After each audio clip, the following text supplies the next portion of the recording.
4장 26절로 29절은 한 목소리로 읽겠습니다. 또 가라사대 하나님의 나라는 사람이 씨를 땅에 뿌림과 같으니 저가 밤낮 자고 깨고 하는 중에 씨가 나서 자라되 그 어떻게 된 것을 알지 못하느니라. 땅이 스스로 열매를 맺되 처음에는 싹이요 다음에는 이삭이요 그 다음에는 이삭의 충실한 곡식이라. 다같이 읽습니다. 열매가 익으면 곧 낫을 내나니 이는 추수 때가 이르렀습니다. 아멘. 봉독한 말씀을 통해서 이 시간에 마지막 절에 있는 열매가 익으면 라는 말씀을 통하여 잠시 은혜를 받기를 원합니다.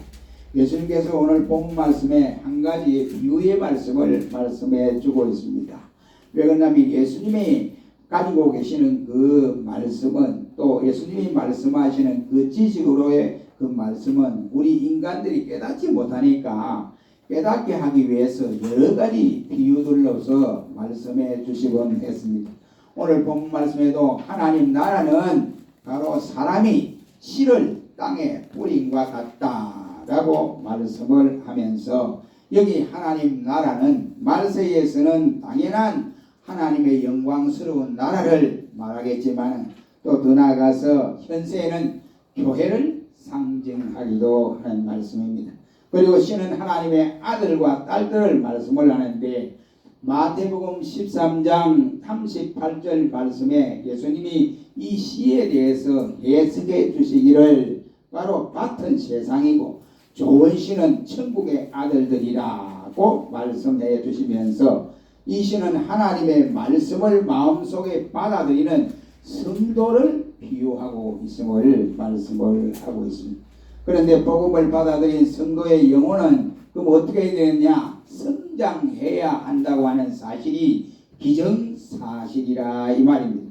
복음을 받아들인 성도가 성장하지 못하고 1년 전이나 아니면 10년 전이나 20년 전이나 똑같다고 한다면 그 신자는, 성도는 성장하지 못하는 이와 같은 안타까운 신자라고 말을 할 수가 있습니다. 그런데 복음을 받아들이는 성도의 영혼이 바로 성장을 해야 되는데, 오늘 본문에도 처음에는 싹이요, 그 다음은 이삭이고 그 다음에는 이삭이 충실한 곡식이라고 말씀함으로써 영적인 바로 생명도 이처럼 점진적으로 성장해야 할 것을 말씀을 하고 있습니다. 예수님께서 27절에 말하기를 저가 밤낮 자고 깨고 하는 중에 씨가 자라났다 라고 말씀하면서, 근데 우리 인간들이 이 사실을 모른다 이 말이죠. 우리가 자는 사이에 씨앗이 조금씩 나서 조금씩 자라게 됐다 이란 말씀입니다. 자연의 원리도 똑같은 원리라고 생각합니다. 그래서 자연도 성장하는 이 모습을 우리가 말하기를 신비에 속한다 라고 말들을 하고 있습니다. 우리가 씨를 뿌리지만 나게도 할 수도 없고 자라게도 할 수가 없습니다. 그러나 그것들이 날마다 자고 깨는 동안에 서서히 자라고 있다고 본문은 말씀하시면서, 자라게 하시는 이는 하나님밖에 없다라고 말씀을 합니다. 바울은 고린도 교회를 향하여 말하기를 심는 이나 물 주는 사람은 아무것도 아니되 그 자라게 하시는 이는 하나님밖에 없다라고 말씀을 하고 있으며, 또한 영혼이 생명이 자라는 것도 아무도 알 수 없으나 하나님이 자라게 하신다라고 말씀을 합니다. 우리 성경은 크도다 경건의 비밀이여 라고 말씀을 함으로써 하나님께서 강조하시는 바는 이 뭐냐? 영적 성장을 이와 같이 가질 때에 하나님의 오묘하고 비밀한 사실들을 깨닫고 감탄하게 되고 또 감사가 일어날 수가 있다라는 말씀이 되겠습니다. 식물이 어느 정도 성장했으면 열매가 있어야 되고, 그 열매가 아무리 주렁주렁 맺혔다 할지라도 그 열매가 익지 않으면 아무런 가치가 없습니다. 여러분, 열매가 익어야 된다 이란 말입니다. 마찬가지로 우리의 신앙도 똑같은 원리라고 생각이 되어집니다. 우리 신앙도 어느 정도 자랐으면 그 신앙에 열매가 있어야 됩니다. 그 열매가 익어야 오신다라고 주님은 강조를 하고 있습니다. 그러므로 우리 주님께서 왜 우리가 이 60년도, 70년도에 예수님께서 오신다, 재림하신다 이런데 아직도 재림 안 하는 2000년이 다 돼가는 2000년이 넘어가는데도 왜 예수님께서 재림을 안 하시느냐? 그것은 아직도 추수 때가 안 됐다 이 말이에요. 추수 때가 되면 주님이 자연적으로 이 땅에 오시게 됩니다. 그러므로 우리는 2019년도 이 추수 감사절 예배를 통해서 오늘 본문을 통해서 열매가 익으면 라는 말씀을 통하여 잠시 은혜를 받기를 원합니다. 첫째는 열매가 익으면 무엇이 달라집니까? 먼저 달라지는 것이 하나 딱 있으면 뭐냐? 색깔이 변하죠. 색깔이 변하지요. 열매가 익으면 색깔이 변합니까? 안 변합니까? 색깔이 변하지요. 그렇죠? 이 우리 교회 앞에도 감나무가 있는데 감이 처음에는 조그마하게 새파란 감이 이제는 좀 노랗게 익어가지요. 그렇죠? 그러니까 열매가 익으면 뭐가 변한다? 색깔이 변한다. 이란 말입니다. 이것이 성숙의 원리요 익음의 원리라고 말을 할 수 있습니다. 곡식이 익었느냐 아니면 열매가 잘 익었느냐 안 익었느냐 하는 것은 색깔이 변했느냐 변하지 아니했느냐 하는 것을 우리 통해서 알 수 있습니다. 물론 뭐 썩어서 변하는 게 그거는 뭐 별개입니다. 그렇지 않고 성장한 열매가 이와 같이 썩지 않고 변해야 된다. 우리 신앙도 마찬가지라고 생각합니다. 우리 신앙에 익은 사람은 얼굴이나 외모까지도 변합니다. 그래서 생각도 변해요. 그 행동도 변합니다. 그런데 아직도 신앙의 열매 잊지 못한 사람들은 변하지를 않습니다. 얼굴 색깔도 그래요. 얼굴 색깔도. 우리 익은 사람들은 기쁘고 즐겁고 감사해서 어떤 일에도 감사합니다. 감사합니다. 길을 가다가도 찬송 소리가 막 나오잖아요. 찬송 소리가. 그런데 읽지 못한 사람들은 예수를 믿어도 온 세상 근심 걱정을 자기가 다 짊어지고 가요. 그래서 인상을 쓰고 누가 뭐라고 하면 막 신경질 내고 막 이럽니다. 편안한 날이 없어요. 그러니까 우리가 신앙생활을 하면서 예수 그리스도를 나의 구주로 영접하고 주님이 나를 구원해 주신 그 은혜만 생각해도 우리의 마음이 기쁘고 즐겁고 감사해야 되지 않느냐 말이지요. 그런데 신앙생활에서 성장이 없으니까 그런 감사가 나타나지 않습니다. 그러니까 내 얼굴형도 바뀌어지지 않아요. 내 인격이 바뀌어지지 아니하는 모습을 볼 수가 있습니다. 그러므로 우리는 이와 같이 외모만 바꾼다고 해서 되는 것이 아니라 외모만 꾸린다고 해서 되는 것이 아니라 근본적으로 속 사람이 바뀌어져야 된다 이런 말이. 그래서 그렇게 되면 자연적으로 그 사람도 바뀌어지게 되어 있습니다. 우리의 생활이 변하면 자연히 바로 얼굴색이 변하고 다 바뀌어지게 되어 있습니다. 요한복음 4장 35절에 너희가 넉 달이 지나야 추수 때가 이르겠다 하지 아니하느냐. 내가 너희에게 이르노니 눈을 들어 밭을 보라 휘어져 추수하게 되었다. 우리의 영혼이 다 익으면 어떻게 되냐? 휘어진다. 휘어진다. 하얗게 된다. 우리 하얀 색깔은 우리 성경에 여러 가지로 나타나고 있습니다. 우리 이사야서 1장 18절 말씀에 보면 너희 죄가 주홍 같을지라도 눈과 같이 휘어질 것이고 너희 죄가 진홍같이 붉을지라도 양털과 같이 흰 눈과 같이 되리라고 말씀을 해주고 있습니다. 그러므로 우리 신자가 신앙이 점점 성장하고 익어가면 얼굴이 변한다. 얼굴이 변한 사람은 우리의 생활도 변하게 되어 있다. 예수님께서 제자들을 데리고 변화산에 가셔서 기도하는 요즘 말하면 겟세마네 동산이죠. 늘 주님이 기도하는 장소입니다. 그래서 기도하는 중에 이제 예수님 기도하시고 딱 이제 왔는데 제자들이 보니까 베드로를 보니까 전에 예수님이 아니에요. 얼굴빛이 막 광채가 나고 옷이 막 이렇게 입고 막 이거는 막 전에 보았던 그 예수님이 아니었다 해서 그래서 마가는 9장 3절에 그 변형된 모습을 그 옷이 광채가 나고 세상에서 빨래하는 자가 그렇게 희게 할 수 없었더라고 말씀을 하면서 심히 휘어졌더라라고 말씀을 합니다. 우리 성경에 보면 천사들도 말하기를 바로 흰 옷을 입고 라고 했습니다. 그래서 요한계시록에 보면 3장 4절에 사대 교회에 옷을 더럽히지 아니한 자 몇 명이 있다. 그런데 보니까 흰 옷을 입고 나와 함께 다니리니 그들은 합당한 영혼이라 라고 했습니다.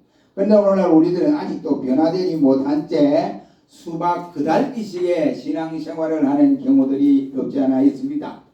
예수 믿는 신자가 늘 얼굴이 붉은, 뭐 건강해서 얼굴이 붉으면 좋죠. 그렇지 못하고 혈기를 부렸어. 얼굴이 빠른 사람이 있다고요. 그러니까 혈기 부리면 안 돼요. 예수 믿는 사람이 혈기 부리면 큰일 납니다. 그러니까 아직도 변화하지 못했다. 만약 열매가 제대로 되지 못했다 이 말이. 또 어떤 신자는 좀 무슨 일이 있으면 얼굴색이 또 새파랗게 변합니다. 이게 또 문제가 있다고요. 그러니 예수 믿는 우리는 너무 붉어도 안 되고 또 너무 얼굴이 새파래서 막 이렇게 질려서 이와 같이 그렇게 해서도 아니 된다. 이런 말. 잘 익은 우리 신자라면 늘 우리의 얼굴이나 행동이 동일해야 됩니다. 밝아져야 된다 이 말이죠. 어렵고 어려운 시대를 살아가는 우리입니다. 그러므로 우리는 늘 빛나는 얼굴의 표정을 갖고 살아가야 됩니다. 서대만 집사님 보세요. 돌에 맞아 죽는 상황이에요.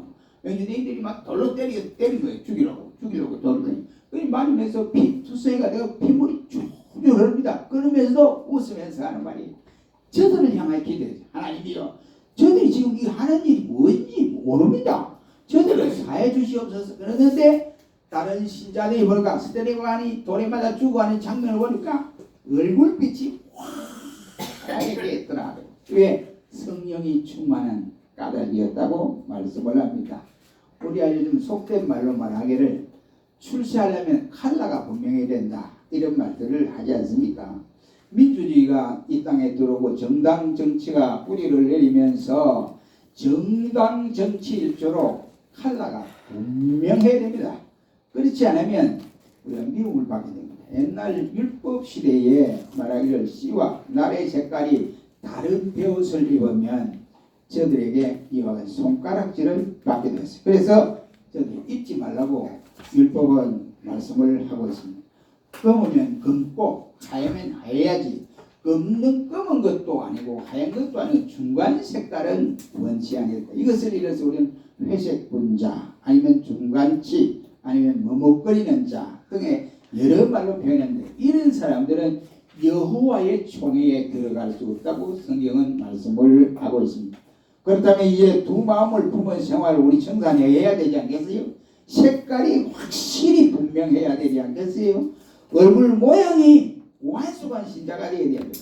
그러니까 우리가 바로 열매가 익으면 색깔이 변하듯이 우리 신자는 이 추수감사절을 통해서 우리의 얼굴색이 변해야 돼요. 속사람이 변해야 됩니다. 우리 모두가 이렇게 변하는 우리 모든 성도들이 되시기를 축원합니다.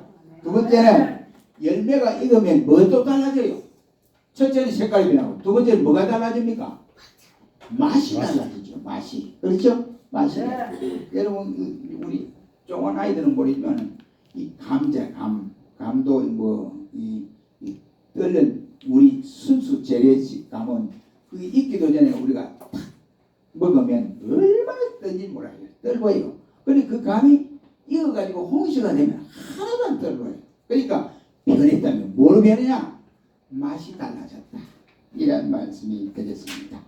어떤 것은 썩기도 하고 시기도 하지만은 익어놓으면 신맛이나 쓴맛이 다 없어져 버리고 달게 되는 이러한 경우도 없지 않아 있습니다. 우리 인간에게도 그래서 맛이 있습니다. 그래서 사람들은 말하기를 인간미, 남성미, 여성미 등등 이러한 말들을 하고 있습니다. 반면에 우리 신자들에게도 신자의 맛이 있다 이란 말입니다. 집사님은 집사의 맛이 있어야 되고 장로나 목사는 장로나 목사의 맛이 있어야 됩니다. 목사라고 하는데 옆에서 이 말하는 거 보니까 이 목사가 아니야. 장로님이라고 하는데 옆에서 말하는 거에 이 장로님이 정태가 아니야. 이러면 안 된다고요. 맛이 있어야 한다. 이라는 말씀이 있습니다. 예수님께서 마태복음 5장 13절에 맛을 잃은 소금은 바깥에 버리고 많은 사람들에게 발필뿐이라고 했습니다. 그렇다고 하면 예수제의가 맛을 잃으면 이게 뭐 누가 뭐 쓰겠습니까? 예수제의가 맛을 잃어보세요. 불신자들에게 손가락질 받고 뭐 하나님 영광 다 가리고 뭐 아무것도 안 되는 거예요. 그러니까 예수제의의 맛은 여기 주님 말씀한 대로 너희는 세상의 소금이라 말은 소금의 본질은 짠 데 있습니다. 소금이 안 짜면 그 소금이라고 할 수 없거든요. 그러므로 우리는 짜게 이와 같이 원맛을 내는 신자가 되어야 된다. 이런 말이에요. 우리 어머니들 예수를 믿고 주일 성수를 한다면서 짜잔하게 하고 또 믿음 생활 한다고 해서 충성하고 봉사하고 기도 생활을 한다고 해서 짜잔하게 하는 이러한 경우 없잖아 있습니다. 그러므로 우리가 만약에 맛을 잃으면 어떻게 될까? 맛을 잃으면 아무데도 쓸 데도 없습니다. 저는 가끔 생각하면서 야, 내가 맛을 잃으면 어떻게 될까? 목사가 맛을 잃으면 어떻게 될까? 우리 학교에 좀 못된 여선생이 하나 있어요. 여선생인데 그래서 될 수 있는 날 피해 말을 안 걸어요. 그러다 보니까 업무상 이제 또 이제 딱 겹치는 경우가 있어요. 그래서 제가 맛을 그러면 조용히 아니고 예, 목사님이라 그러든지 아니면 뭐 다른 이름 그러든지 그러면 좋은데 빨랑 그래 금방 뭐 이게 완전히 뭐 이 새우에 뭐 소금을 친 것처럼 빨랑 그래 웃으면서 왜 그래? 어디 불편해요? 이러면 근데 주인 저 선생님들 다 쳐다보니 누굴 쳐다보냐면 나 한번 쳐다보고 그 여선생님 다 알고 있어요. 그래가지고 이제 결혼한 여선생님들은 목사님 참 안타깝지요. 어째 거기 가야지. 또 바로만 하면 삐질 거 아니야. 삐지면 또 우리 반 보는 사람도 괴롭잖아. 그러니까 그냥 웃으면 넘어가야지. 이랬습니다. 우리가 우리 신자가 이래서 되겠냐 말이야. 신자가 이 왜냐 그래 되는 것은 맛을 잃었기 때문에 그랬어요. 그래서 내가 만약 그때 화가 날 때 예 그러면 이게 선생님이 이래버리면 제가 젊을 때 같으면 아마 그랬는지도 몰라요. 그런데 그래버리면 어떻게 되겠어? 싸움이 일어나네. 싸움이. 그러니까 목사가 목사의 맛을 잃어버리면 어떻게 될까? 이런 생각을 하러 가기도 합니다. 똑같은 원리라고 생각을 합니다. 하나님의 자녀가 맛을 잃으면 아무데도 쓸모없습니다. 그래서 손가락질 받고 사람들에게 짓밟히게 된다는 사실. 시편 34편 8절에 너희는 여호와의 선하심을 맛보아 알지어다. 여러분 우리가 맛을 내려면 어떻게 해야? 여호와의 선하심을 맛보라. 여호와의 선하심을 모르고는 먹지 않고는 절대로 그 맛을 낼 수가 없습니다. 그렇죠? 여호와의 선하심이 뭐냐 이 말이죠. 하나님께서 말씀을 통해서 우리에게 주신 그 말씀을 통해서 주님은 어떻게 생활하셨는가 이것을 알게 돼요. 그래서 베드로 사도도 베드로전서 2장 3절에 말하기를 너희가 주의 인자하심을 맛보았으면 너희도 똑같이 그걸 해라 이렇게 말씀을 하고 있습니다. 그러므로 우리는 주님의 인자하심을 맛보았고 맛만 본 것이 아니라 주님의 인자하심을 수없이도 우리는 먹어왔습니다. 그렇다면 우리의 말이 행동이 불신자들로부터 가만을 끼칠 수 있어야 돼요. 이것이 바로 변한 겁니다. 이게 바로 되지 않으면 절대로 맛을 낼 수가 없습니다. 우리 성경 말하기를 너희는 그리스도 향기라고 했습니다. 그리스도 향기. 우리가 가는 것보다 예수 향기가 나와야 되는 예수 향기하면 악취가 나와서 어떻게 되겠느냐 안 된다 말이죠. 그러므로 우리는 늘 이와 같이 모든 신자들은 맛이런 성도가 되지 말고 맛을 내는 그리스도인의 맛을 내는 성도들이 되시기를 주의 이름으로 축원합니다. 세 번째로 이제 열매가 익으면 어떻게 되죠? 열매가 익으면 고개를 바닥 들고 있습니까? 아니죠. 열매가 익으면 자연적으로 고개를 숙이게 되어 있습니다. 이것이 익은 열매의 모습이라고 할 수 있습니다. 여러분 이제 막 주위에 보면 이제 뭐 배도 이제 벤 곳도 있고 아직도 배지 못한 이런 밭도 논도 있더라고요. 왜 그러냐? 가만히 보세요. 완전히 100% 익었으면 주인이 뱀니다. 요즘 뭐 얼마나 뱀이 좋아요. 기대도 다 하니까. 그런데 아직도 안 익었어. 아직도 덜 익은 거예요. 덜 익은 것은 배지 않습니다. 왜? 다 있도록 가만히 두는 거예요. 똑같은 원리입니다. 그러므로 오늘날 잘 익은 신자는 언제나 겸손한 거예요. 그 덜 익은 신자가 항상 오만하고 그래요. 제가 어떤 장로님을 만났는데 옛날이나 지금이나 변함이 없어요. 아주 오만해요. 우선 이리 해요. 조금 변했으면 싶은데 그래서 아비를 그냥 그대로. 그러니까 우리가 겸손해야 돼. 겸손. 어디 가도 겸손해야 돼. 이게 바로 익은 곡식입니다. 익은 곡식은 고개를 숙이듯이 겸손해야 된다.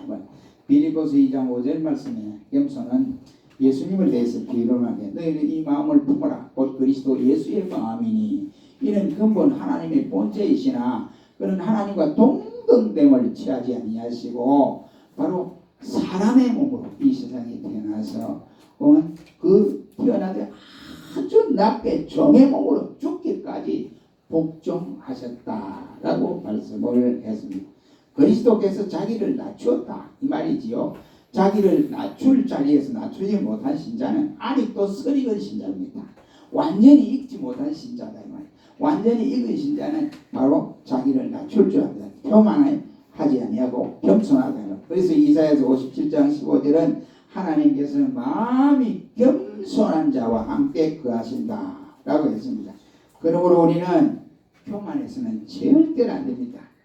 전라도 광주에서 예수 믿는 분인데 그분이 이 국가의 아주 기관에 조금 높은 지위에 있었습니다. 그래서 광주까지 매주마다 갈 수가 없고 이제 서울에 큰 교회를 갔습니다. 강남에 큰 교회 갔는데 그 교회니까 장관도 나오고 아주 고급 관리들이 많이 나오더래요. 그러니 자기는 그에 대해서 아주 아무것도 아니더랍니다. 그래 보니까 고급차도 많고 그래서 시골에서 그래도 자기는 내놓으라 하는 사람인데 여기 와보니까 그렇더라고요. 그래서 안 돼서 차가 많아서 차를 이제 주차 안장되고 주차 관리를 했대요. 주차 관리했는데 자기는 처음에 야 내보다 높은 분도 계시는데 내가 주차 관리해야지 이런데 한편으로 생각하니까 야 내가 이거 주차 관리하나 이런 생각도 드는 거예요. 그래 주차 관리를 한 거예요. 했는데 이제 보는 사람 아는 사람 저분이 주차 관리를 하시네. 대단하시다. 이런 분도 있거든요. 그래 자기는 생각하기를 주차 관리를 해도 자기 인격에 마이너스가 안 되더라는 겁니다. 이 뭐예요? 겸손한 거예요. 겸손하니까 이렇게 되는 겁니다. 사랑하는 성도 여러분, 우리는 이 시간에 2019년도 추수감사절을 맞고 있습니다. 그러므로 주님은 분명히 우리에게 말씀을 하고 있습니다. 열매가 익으면 어떻게 되느냐? 열매가 익으면 자연적으로 변한다. 열매가 익으면 달라진다. 뭐가 달라지느냐? 맛이 달라지고 열매가 익으면 어디에 있냐? 고개를 숙인다. 이런 거. 우리 모두가 남은 때도 또 우리가 좋은 열매 맺어서 주님이 기뻐하는 이러한 사랑스러운 종들이 되시기를 주의 이름으로 축원합니다. 기도하겠습니다.